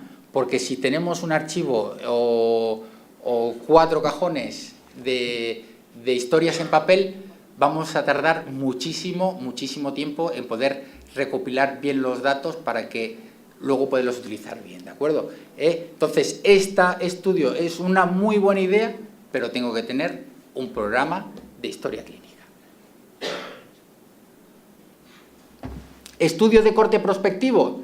Pues a priori, igual que el retrospectivo, voy a ser una línea de tiempo, en donde parto de gente expuesta, de gente no expuesta, los observo, en este momento no tengo que retroceder al pasado para ver qué pasó, sino que empiezo desde el presente y espero al futuro a ver que esa línea de tiempo pase y veo pues si va apareciendo o no la enfermedad o la variable de desenlace. Entonces, ¿ventajas, inconvenientes de este tipo de estudios? Pues ventajas muchas. La primera, que es el mejor estudio que asegura la secuencia temporal clara, ¿de acuerdo? Incluso mejor que un ensayo clínico, ¿de acuerdo? Porque el ensayo clínico, eso vale mucho dinero y no puedes estar toda la vida de ensayo clínico, ¿no? Entonces, son periodos temporales más cortos, ¿eh? O sea, que el mejor estudio que asegura esta secuencia temporal para hablar de tu criterio de causalidad son estos estudios de corte prospectivo. Luego, son estudios que se pueden utilizar si el factor de exposición es raro. La verdad que nosotros, pues, o sea, lo que tenemos son riesgos laborales, ¿no? Tenemos un montón y por desgracia hay un montón, o sea, hay muchos. O sea, que en esto, pues, tampoco nos favorecería, pero bueno, están ahí. Luego, se pueden estudiar muchos desenlaces de una exposición o muchas exposiciones. Es fundamental no cecaros solo, voy a hacer un estudio de corte para analizar tal desenlace a partir de tal variable principal, ¿de acuerdo? Porque cuando lo analicéis os acordaréis de todo el tiempo que habéis dedicado a recoger esa base de datos y por qué no metisteis algún análisis o alguna variable más, ¿de acuerdo? Intentar siempre hacer cortes multipropósito, que quiere decir, meto dentro de mi ámbito, ¿de acuerdo? No me voy a meter si la cirugía por la vía femoral va mejor que por otra vía, pero dentro de mi ámbito voy a recoger todas las variables que pueda en ese momento de inicio de recogida de variable de datos. Y lo que es fundamental, voy a recoger mi variable de desenlace desde el principio. O sea, no va a ser un criterio de exclusión. ¿Por qué? Porque si yo quiero estudiar, por ejemplo, lo primero que se me ocurre es estudiar no sé, la hipertensión en mi empresa, y entonces digo, bueno, pues para que sea un estudio de corte y poder hablar de incidencia, tengo que eliminar todo aquel paciente que tenga hipertensión. Y entonces todo aquel paciente que tenga hipertensión no puede entrar dentro de mi estudio. Entonces, te es mucho más fácil recoger también ese paciente de hipertensión, recoger otro montón de variables más y ya luego ya te ocuparás, cuando empieces a hacer los análisis, de hacer esa submuestra de lo primero que hago, eliminar la prevalencia de hipertensión. Y tenía una población de 1.400 y me quedo con 1.100, porque 300 tienen hipertensión. Y de esos 1.100 ya veo la incidencia de hipertensión. Porque a lo mejor luego me da por estudiar el síndrome metabólico o luego me da por querer valorar tal enfermedad profesional, ¿de acuerdo? O sea, cogerlos a todos. Y ya, bueno, eso de todas maneras no me voy a meter ahí porque será el siguiente día. Otra ventaja que tiene, que se pueden estudiar largos periodos de latencia, que eso en la enfermedad profesional, pues depende a qué tipo de bloque nos lleve, pues es muy importante, ¿de acuerdo? Porque muchas enfermedades profesionales tienen un periodo de latencia largo. Es verdad que las físicas, pues ese periodo de latencia es bastante más corto, puede ser solo de unos pocos años, pero hay otras que tienen más. Importante en nuestro ámbito, que también recalcaremos, es qué pasa cuando ese trabajador deja de trabajar en mi empresa, ¿de acuerdo? O sea, si vais a hacer un estudio de corte, fundamental, gente comprometida 100%, ¿de acuerdo? Porque, me estoy adelantando a la siguiente diapositiva, la desventaja fundamental son las pérdidas en esto, la gente se harta. Pero bueno, nosotros también tenemos una consulta donde hay reconocimientos periódicos y la gente vuelve año tras año en nuestra consulta. O sea, tenemos además una consulta clínica en un ámbito, bueno, no es hospitalario, algunos sí, otros no, pero bueno, es un ámbito clínico. O sea, ninguna de las grandes cortes que he nombrado antes están hechas en ámbitos clínicos. O sea, nosotros tenemos ahí una ventaja tremenda. Es verdad que podemos tener un sesgo del paciente sano, que claro, si está trabajando es porque está sano, porque los enfermos se les da una incapacidad permanente y no vuelven a trabajar, ¿no? O se les da un no apto y no vuelven a trabajar. Por eso el compromiso también de esta gente que no sea o que no deje de trabajar por motivos laborales, sino que deje de trabajar por motivo de enfermedad, que luego podamos seguir accediendo a ese motivo de enfermedad, poderle llamar, pues por qué enfermedad tienes, que ha sido, oye, te seguiré pasando, y me vas rellenando un cuestionario sobre las enfermedades que vayan apareciendo, porque nos puede mantener mucho el criterio de validación en nuestros estudios. Otra ventaja que podemos estimar, incidencias, ¿de acuerdo? Que son los casos nuevos. Hemos eliminado a todos aquellos hipertensos, entonces todas las hipertensiones que aparezcan nuevas serán todas hipertensiones incidentes, no serán prevalentes. Eso es fundamental, siempre eliminar que sean la enfermedad en el momento del análisis, ¿de acuerdo? O lo que hablamos antes, que sea una exposición en sanos, en el momento de mi análisis. Y luego una clasificación de exposición antes del desenlace, ¿de acuerdo? O sea, esto, pues como he explicado antes, los riesgos de información y el riesgo de selección, pues este tipo de estudios los va a disminuir. Desventajas. Ineficiente para desenlaces raros, poco frecuente. Es verdad que aquí, en nuestro ámbito, se nos puede ir un poquito la pata, porque sí que la enfermedad profesional, o porque está infradeclarada o porque no la detectamos, es rara. Y entonces podemos tener baja frecuencia de desenlace. Y como dije antes, eso nos va a bajar, aunque tengamos un gran tamaño muestral, nos va a bajar la potencia estadística, ¿de acuerdo? Eso puede ser el principal inconveniente con el que nos encontremos. Son caros. En la mayoría de los sitios, en el nuestro, lo pagan las empresas. O sea, las variables bioquímicas, las variables que recojamos en la anamnesis, las variables que recojamos en los cuestionarios que pasemos, no son caros. En nuestro ámbito, yo creo que esto no es un inconveniente. Pérdida de seguimiento. Como he dicho, para mí este es el principal inconveniente de este tipo de estudios. Nosotros a priori lo tenemos fidelizados. Oye, es que todos los años se ofrece el reconocimiento y es verdad que hay gente que viene todos los años, hay gente que viene cada 10, pero sí que hay un seguimiento. O sea que, aunque me tire 3 años sin venir, a lo mejor al cuarto viene. No tiene por qué ser siempre los periodos iguales, que eso ya también hablaremos, ¿de acuerdo? De la recogida de fechas. Y luego, los criterios diagnósticos, perdón, que me he saltado uno. Sesgo, si búsqueda de casos con más empeños que en expuestos. Es verdad que podíamos encontrar que si tú tienes mucho interés en tu estudio, en los expuestos les preguntes con mucha más intención a ver si apareció la enfermedad. Pero bueno, aquí siempre nos quejamos que tenemos entre 20 y 25 reconocimientos diarios. Yo creo que no tenemos tiempo para hacer más búsqueda. O sea, entre comillas, yo creo que ahí manejamos tal volumen de pacientes que yo creo que si desde el principio codificamos los datos, es raro que nuestra actuación médica diaria, a lo mejor al principio sí, el primer año o el segundo, pero luego, porque esto va a largo, este sesgo lo implementemos en nuestra consulta, ¿de acuerdo? Y luego, con última desventaja, que los criterios diagnósticos pueden cambiar. Pues, no sé, o sea, se me ocurre, por ejemplo, el síndrome metabólico, ¿no? Pues el síndrome metabólico, pues estaba en 2009, cambió, antes tenía uno las ADA, luego la OMS, o sea, ha ido cambiando, ¿no? Entonces, nuestra aparición de enfermedad, si no, a lo largo del tiempo, puede sufrir distintos criterios a la hora del análisis. Importante hay que recoger también variables que definan o que puedan definir esta enfermedad para, si cambian, poderla también redefinir a la vez que van cambiando los criterios de enfermedad. Y bueno, y porque el Real Decreto de Enfermedades Profesionales no cambia nunca, o sea que yo creo que ahí tampoco tendríamos mucho inconveniente, ¿no?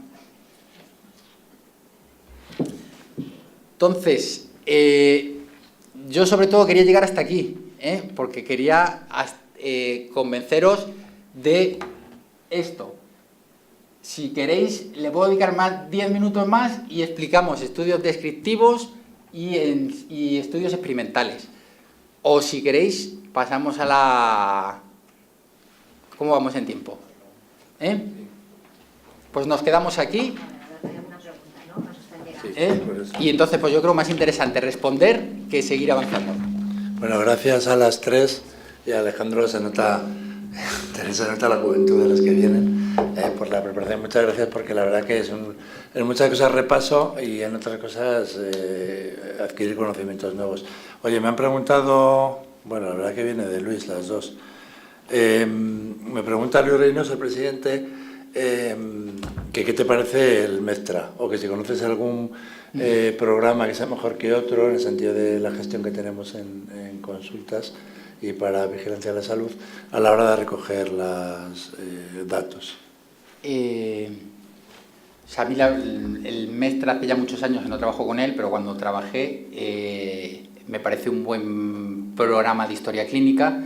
Sobre todo lo que tenemos que buscar en nuestro programa de historia clínica es que nos recoja el mayor número de variables posibles, que nos dé también a meter variables, o sea, que sea un programa abierto para meter las variables que nosotros queramos meter, y luego, sobre todo, que esa recogida de datos pues haga un volcado adecuado pues en una hoja de Excel simple, para luego esa hoja de Excel pasarla a un programa estadístico como puede ser el SPS, como puede ser el Stata o como cualquier otro, ¿no? O sea, yo pondría esos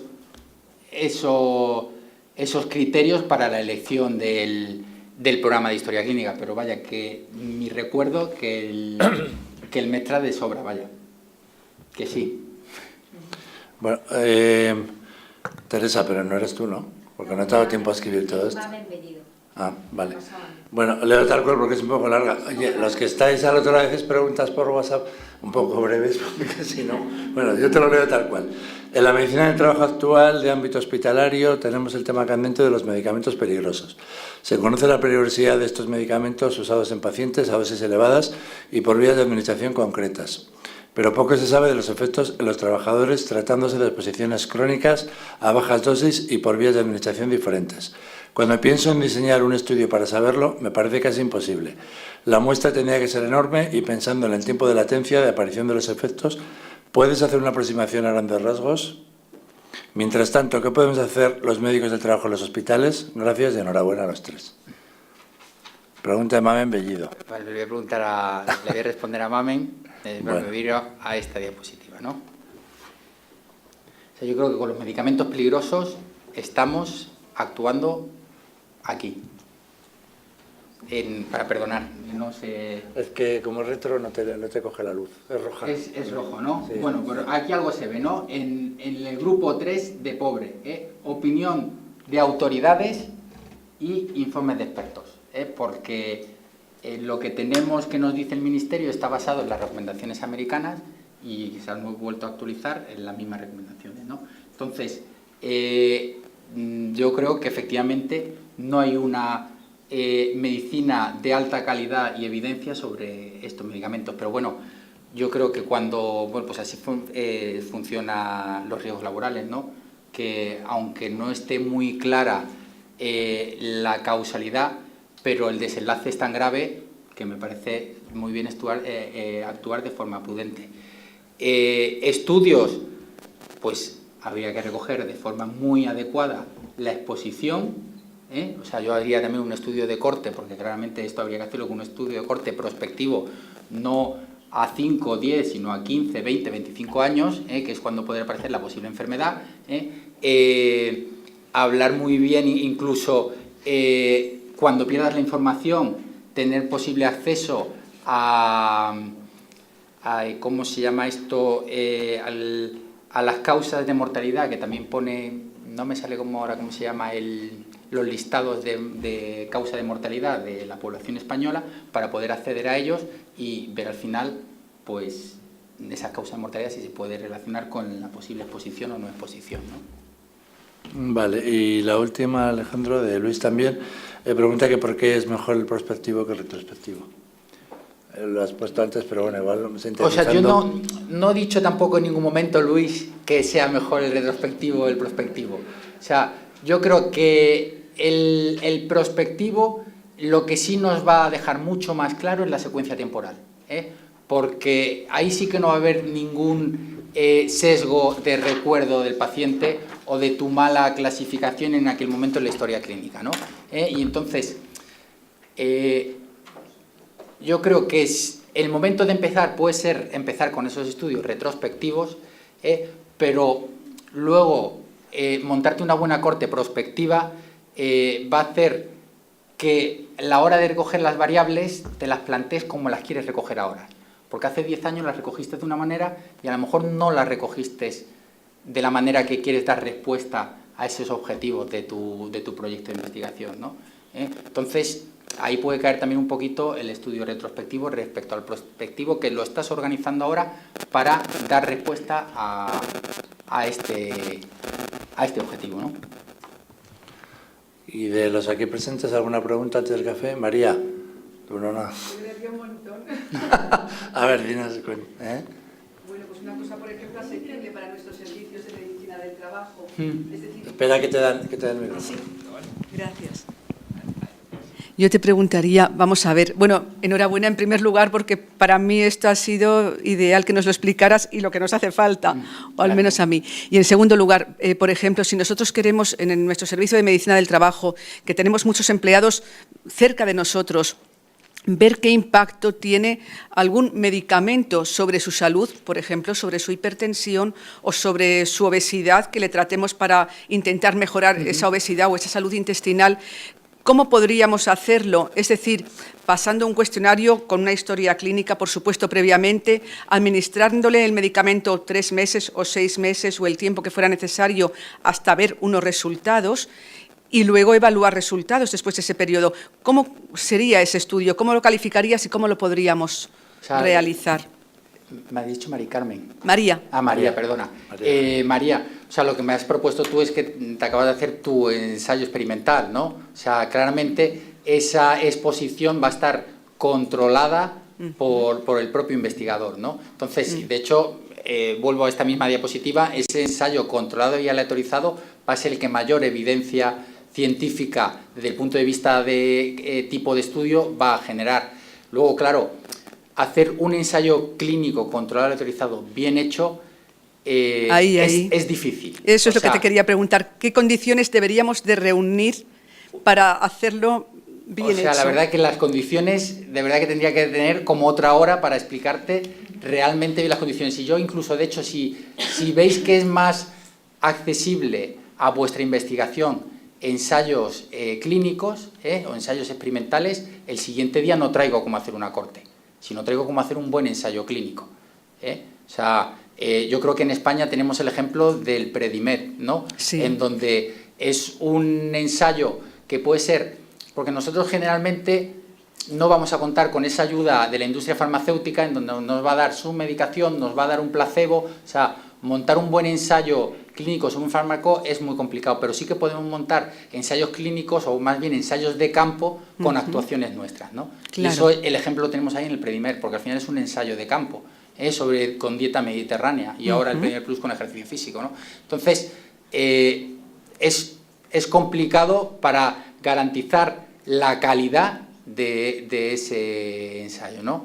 Entonces, tengo una diapositiva, si quieres te la paso y lo vemos con mucho gusto. Un poco. Y otra cosa que te quería preguntar, Alejandro, ¿qué muestra sería la mínima para que ese ensayo pues tuviera una significación, fuera significativo? Vale. O sea, ante el momento de plantear el ensayo clínico, lo que es fundamental es la pregunta que te has hecho, María, es el cálculo del tamaño muestral, que muchas veces en otro montón de estudios que presentamos nos saltamos ese cálculo. Entonces, tú puedes hacer dos cosas. Oye, pues primero voy a hacer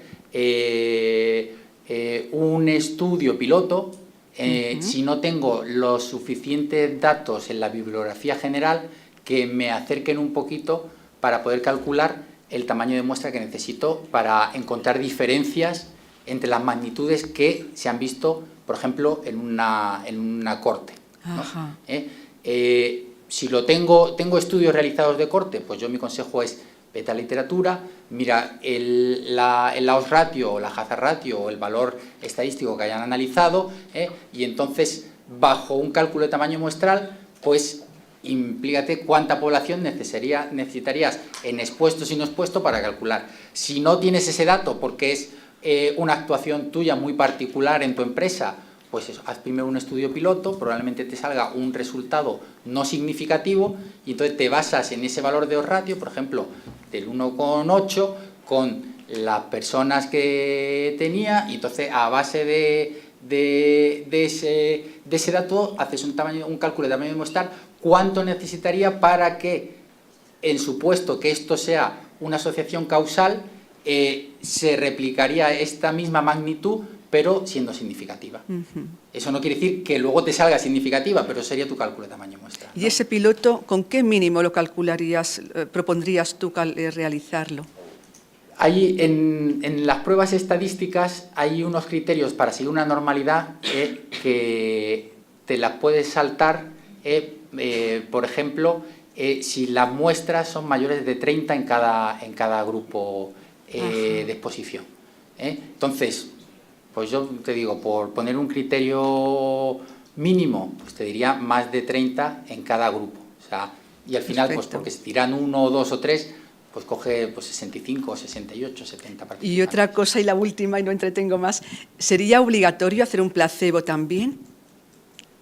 Depende, de hecho incluso podría ser hasta poco ético utilizar un placebo. O sea, por eso si te lo ya pregunto. El fármaco que quieres analizar, hay una evidencia científica por detrás de que es un fármaco que funciona, tú no puedes dejar a un hipertenso o a alguien que creas que va a tener hipertensión y darle ese fármaco para prevenir la aparición de esa hipertensión, el no dárselo.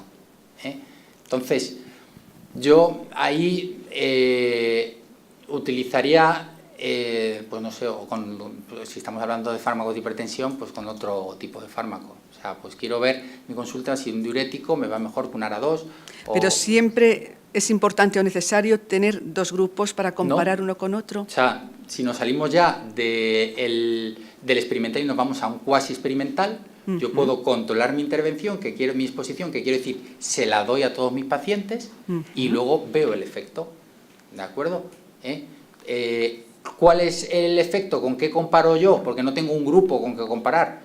Pues veo el efecto antes de mi intervención y el efecto después de mi intervención, ¿no? Entonces, pero no estaría aquí en el top de este ensayo clínico aleatorizado, porque sería un ensayo cuasi experimental. Mil gracias. Gracias, María. Bueno, ¿alguna más aquí? Beatriz, bienvenida a las preguntas.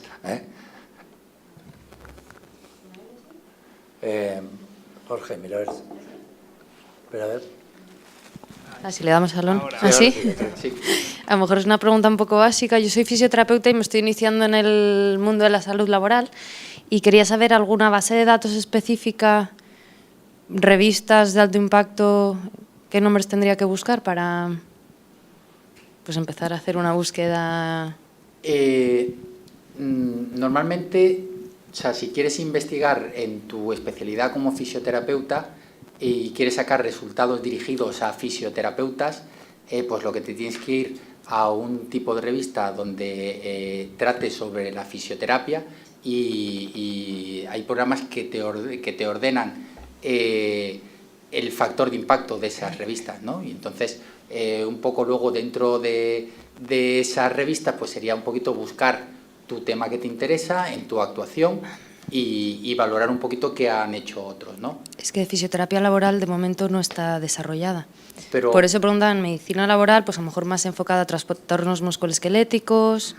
Dentro de las revistas de medicina, la medicina laboral entra también dentro de salud pública, es un mismo criterio, es medicina pública, ¿no? Es salud laboral y ocupacional, está dentro de ese rango o de ese listado de revistas, ¿no? Entonces, lo mejor que más que buscar por revistas, si quieres, por ejemplo, fisioterapia laboral, ¿no? Pues que hagas una búsqueda en PubMed, pues con ese criterio, ¿no? Fisioterapia laboral, luego te llevará todo lo que aparezca en PubMed.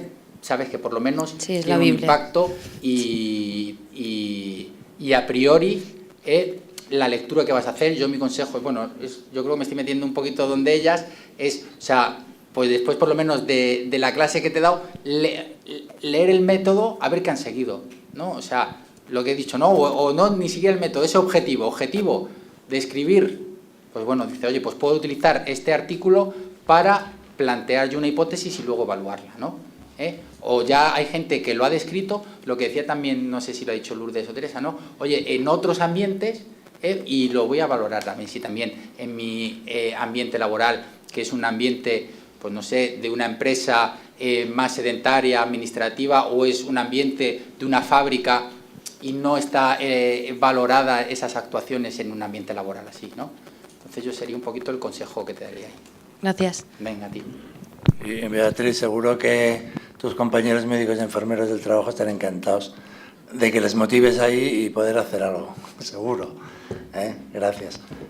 Otra cosilla, me piden por aquí que recuerde que es la semana de concienciación del cáncer de mama en mujeres, así que lo recuerdo y bueno, pues ánimo a las afectadas, pues me lo he dicho por... ¿Alguna cosilla más o pasamos al café? ¿Hay un café breve? ¿De cuánto? Dejamos, Teresa. 10 minutos. Pues 10 minutos, 15 tope, para los que están en casa. Gracias.